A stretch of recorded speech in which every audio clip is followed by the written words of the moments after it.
எனக்கு ஒரு குட்டி கதை ஒன்று ஞாபகம் வருது, சொல்லாமா? ஒரு ஊர்ல ஒரு பெரியவர் வெயில் ரொம்ப ஜாஸ்தியா இருக்குன்னு சொல்லிட்டு கண்ணுக்கு மேல கை வச்சுக்கிட்டு இப்படி சுத்தி முத்தி தேடிக்கிட்டு இருந்தாராம். அப்ப கூட இருந்த ஒரு சின்ன பையன், என்ன தேடுறீங்க அப்படின்னு கேட்டானா. அதுக்கு அந்த பெரியவர் சொன்னாரா, அது ஒண்ணு இல்ல தம்பி, உங்க அப்பா இங்கதான் இருப்பாருன்னு சொன்னாங்க, அதான் தேடிக்கிட்டு இருக்கேன். எங்க உங்க அப்பாவையா காணோம்?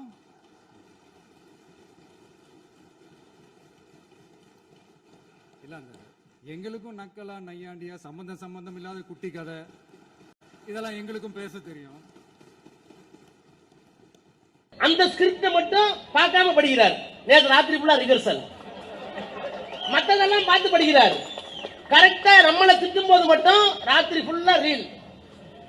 முன்னாடி எனக்கு கிடைச்ச தகவல், நிலைக்கண்ணாடிக்கு முன்னால் நின்று பார்த்து 3 முறை 4 முறை மனப்பாடம் பார்த்து என்னவெல்லாம் சொல்லலாம் என்று. இப்படி வெட்கங்கட்ட ஒரு ஆட்சி இங்கே நடைபெறுகிற காரணத்தினால்தான் மோடிக்கு இந்த தைரியம். நான் உங்களை கேட்கிறேன், பாசிசம் பாயாசம் என்று சொன்னீர்களே, நாங்கள் பாசிசத்தை எதிர்ப்பதற்கு 1000 பேர் 2000 பேர் 5000 பேர் மாணவர்கள் திரண்டிருக்கிறார்கள்.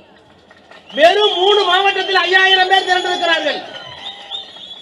பாசிசத்தை நாங்கள் எதிர்க்கிறோம். சட்டமன்றம் 2 முறை கூடிவிட்டது. ஒரே ஒரு தீர்மானம்.